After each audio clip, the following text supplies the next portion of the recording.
Hello, my name is Jay Pipes. I am a principal open source engineer on the EKS team here at AWS. And today I'm going to tell you a little bit about a project I'm really excited about called AWS Controllers for Kubernetes, or ACK. So we're going to start our presentation with what should be a pretty familiar story for most of you.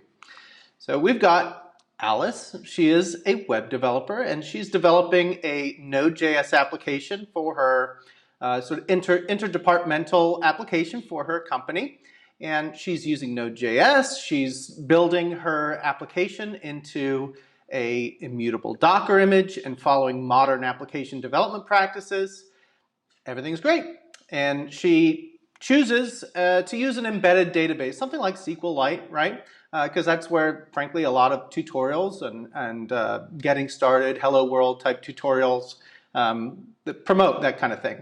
So she is also a huge fan of Kubernetes, and so she goes and deploys her application using standard kubectl apply for her deployment and her service, and possibly an Nginx ingress object to provide some top-level routing. And everything's going great. Problem is, then about 10 concurrent users try using her application at once, and fairly predictably, the embedded database solution kind of falls over, right? Because it's not built for that. And so Alice realizes, well, she's got to use a more concurrent database system, something like Postgres, right?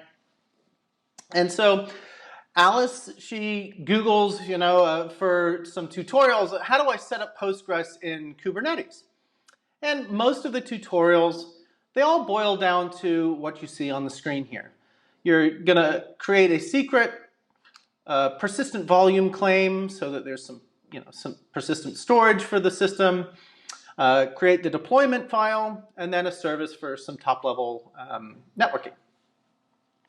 And this is all going to plan, but after a few weeks of running this, now Alice realizes, well, now she's in the DBA game, and that's definitely not what Alice had in mind when she first did this. And so she thinks, well, what can I do? She heard about AWS's relational database service, RDS, and she thinks, well, that actually might fit the bill here. It's kind of perfect. It means I won't have to do a whole bunch of database administrative tasks, and I don't have to maintain the relational database software myself, and this is great. But there's a problem. Like I mentioned, Alice is a huge Kubernetes fan, and when she goes to investigate RDS, she goes to the AWS web console, and she sees this sort of web UI wizard for creating her RDS database instance. And, well, it's not really her Kubernetes experience, right? She doesn't like that web console experience. She likes her cozy Kubernetes kubectl apply world. Now, she didn't have to use the AWS web console, of course. She could use something like the AWS CLI tool, or she could use Terraform or CloudFormation. But at the end of the day, none of those things are Kubernetes. And Alice really loves Kubernetes. So what is she to do?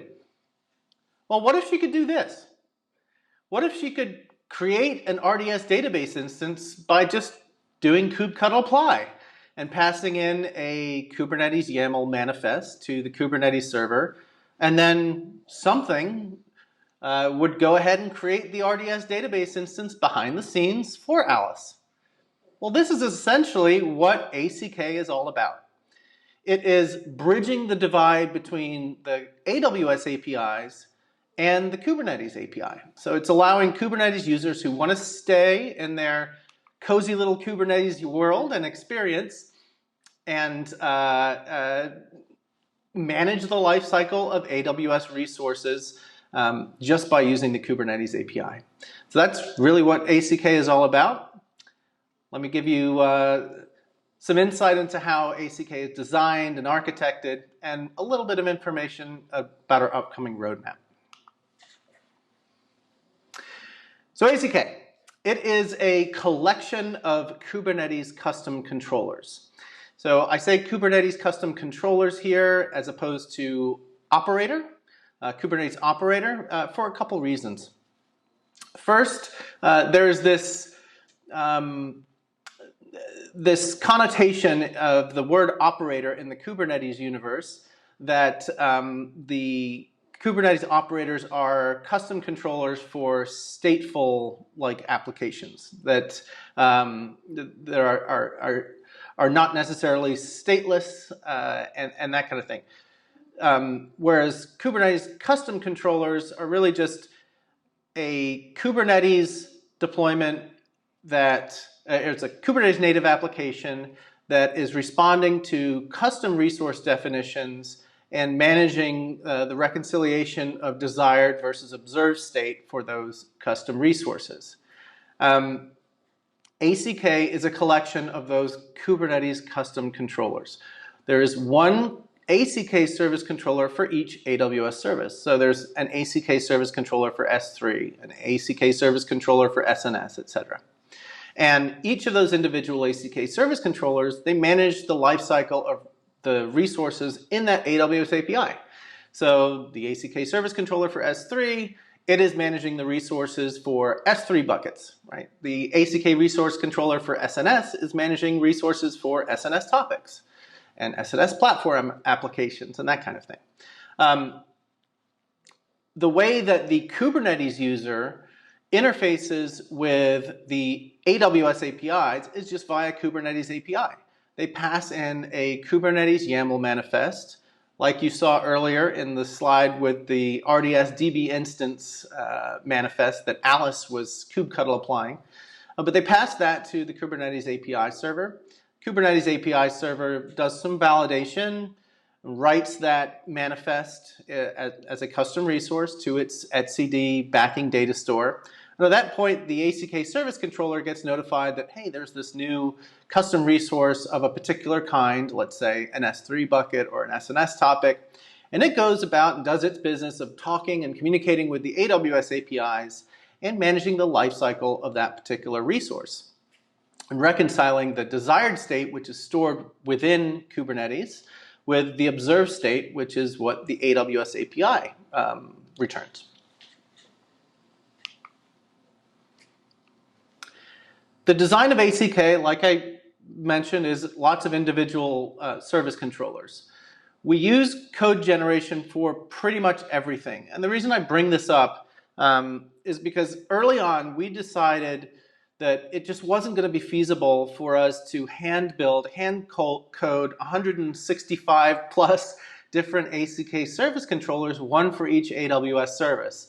It would just be an absolute nightmare to manually construct all those things.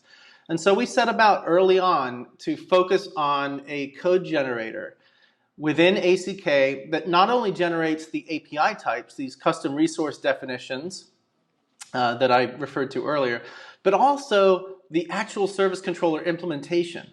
So this is how ACK is different from something like KubeBuilder, right?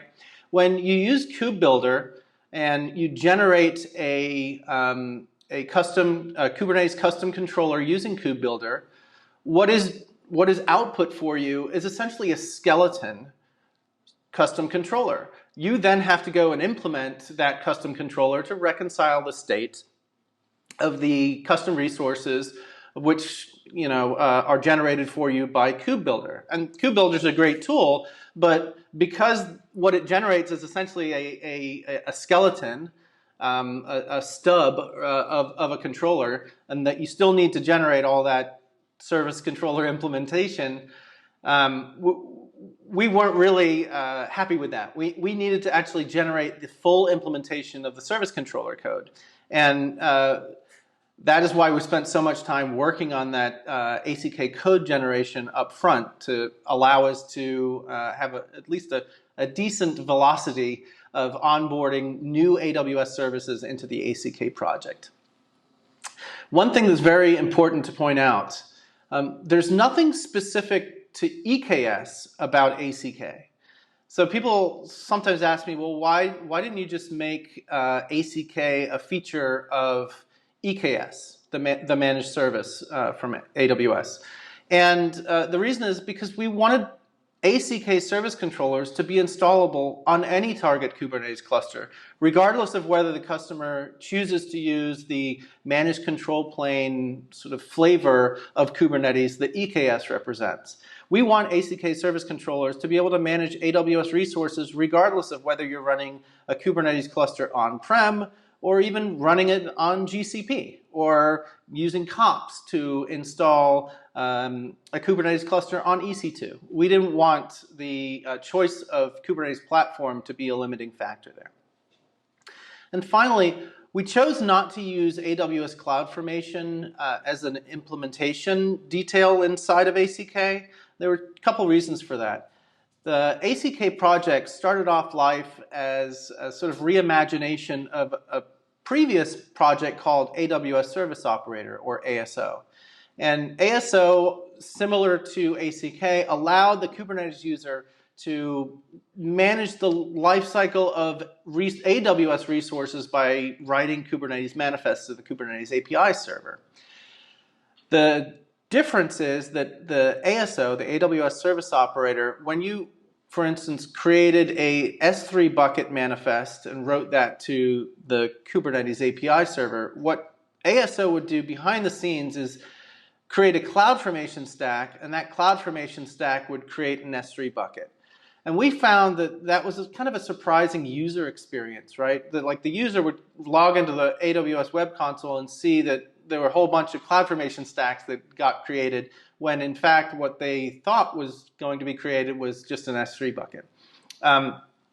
So we found that a surprising user experience, and that was one of the reasons we steered clear of CloudFormation.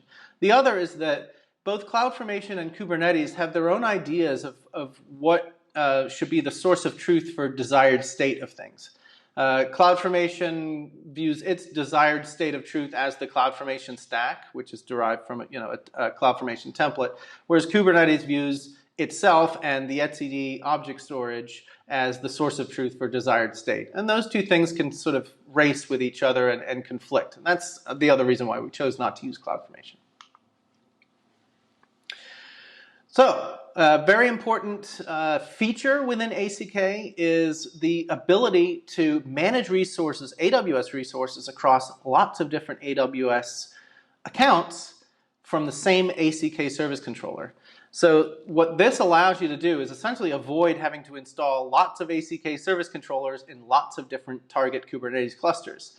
We realized that that's not a great user experience, and so we set about developing this cross-account resource management functionality. And one of the contributors to ACK, Amin Hilali, he got this feature all the way from conception all the way to implementation. And we merged this code about a month ago, which would have been about October. It allows a Kubernetes cluster operator to annotate a Kubernetes namespace with the AWS account ID that all custom resources of a particular kind will be created and managed in. So for instance, if you launch an ACK service controller for S3, you'll get a default AWS account ID that's associated with the IAM role that the ACK service controller is running in. And so when you create an S3 bucket, it's going to, by default, create the S3 bucket in the account associated with the IAM role.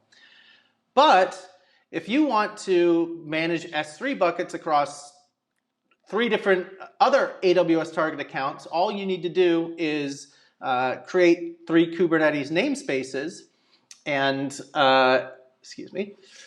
3 Kubernetes namespaces and annotate those namespaces with the 3 AWS account IDs, add a key within a specific config map that maps the AWS account ID with an IAM role ARN, which will be assumed by the ACK service controller.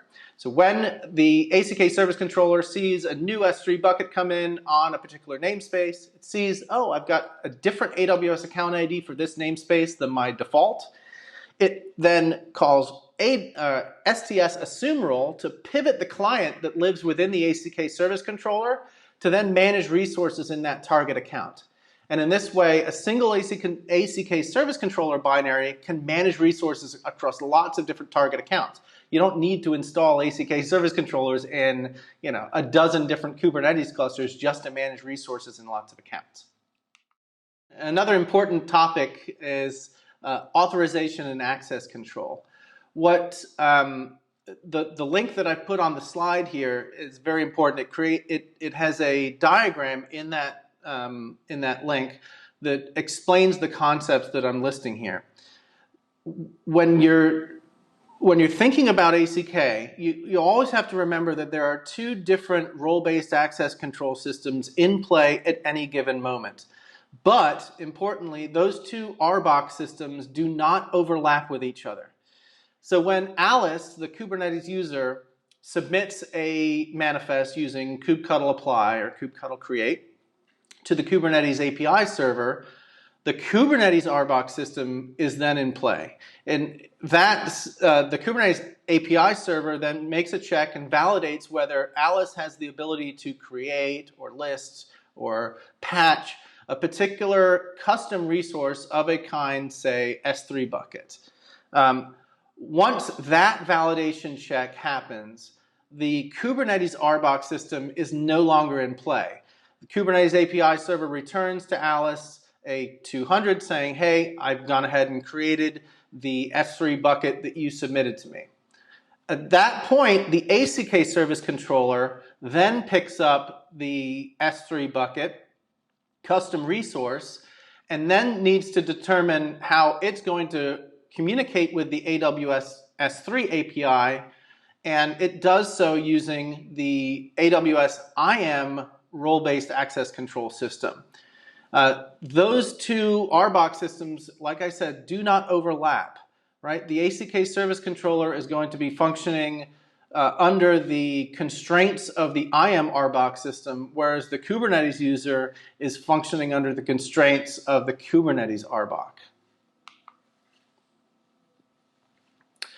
What about secret stuff? So anyone that's familiar with the AWS RDS create DB instance call might be knowledgeable about this particular conundrum that we have. When you call the create DB instance RDS API call, you pass the master user password field in plain text. And also, RDS responds with that master user password in plain text in the response. Clearly, this is not a Kubernetes best practice. In the Kubernetes world, we store secret information in Kubernetes secrets. And then we reference that Kubernetes secret value from a different field. And so our secret replacement project within ACK does just this. It essentially changes the data type of the field from a string to a secret reference where we can refer to a named secret and a key within that secret to pull the value from. And therefore, we don't expose secret information both to the Kubernetes user in the result of, say, a kubectl describe or kubectl get. And we properly encapsulate that secretive information within Kubernetes secrets themselves. On our roadmap, what's coming up in ACK? So we have 7 different service controllers in what we call a developer preview state. And those are ECR, S3, SNS, DynamoDB, Elasticache, API Gateway v2, and step functions. We have a full roadmap of services to onboard into developer preview and then onwards into beta and a GA state. That is the link on the bottom here, projects 1 in the GitHub repo. You are more than welcome to go and create a GitHub issue in our repository and ask for a specific AWS service to be integrated into ACK. There's a different GitHub issue type called new ACK service controller. So go ahead and create that one and propose away your favorite AWS services for integration into ACK. Some other big ticket items that we're working on are a common representation for AWS tags.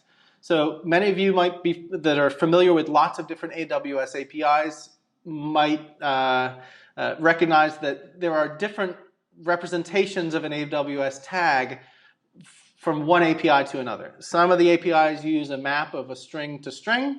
Others use a list of structs with a key and a value. It's sort of all over the place.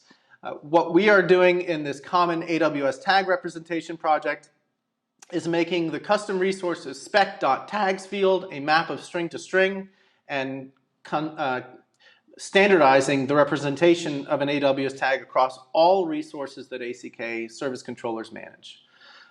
There's another feature called adopt a resource, where let's say you create a S3 bucket out of band and ACK doesn't know about it. You can annotate a custom resource with the ARN of a previously created resource within an AWS API, and that will trigger the ACK service controller to know, oh, I don't need to go and create this. I just need to adopt it and essentially take over the management of this particular resource. We have a common rate limiting and throttling library that we're working on that will be shared between ACK, cluster provider AWS, the upstream Kubernetes cloud provider AWS module, other repos like AppMesh controller for Kubernetes and the AWS load balancer controller, and even external community projects like Crossplane, right? So we're all about open development and transparent development of ACK and the components within ACK that represent shared code. And we're all about collaborating with folks like Crossplane and the great engineers at Upbound to make sure that the code that lives in ACK and its sort of shared libraries is as broadly applicable as possible. There's some additional resources here on the slides. Please go check out the source repository, which is at the bottom link here. A number of us hang out in the Kubernetes Slack community on hashprovider.-aws channel. And my Slack handle is just @JAYPIPES. I'd be happy to get your feedback and input on the ACK project. Thank you very much.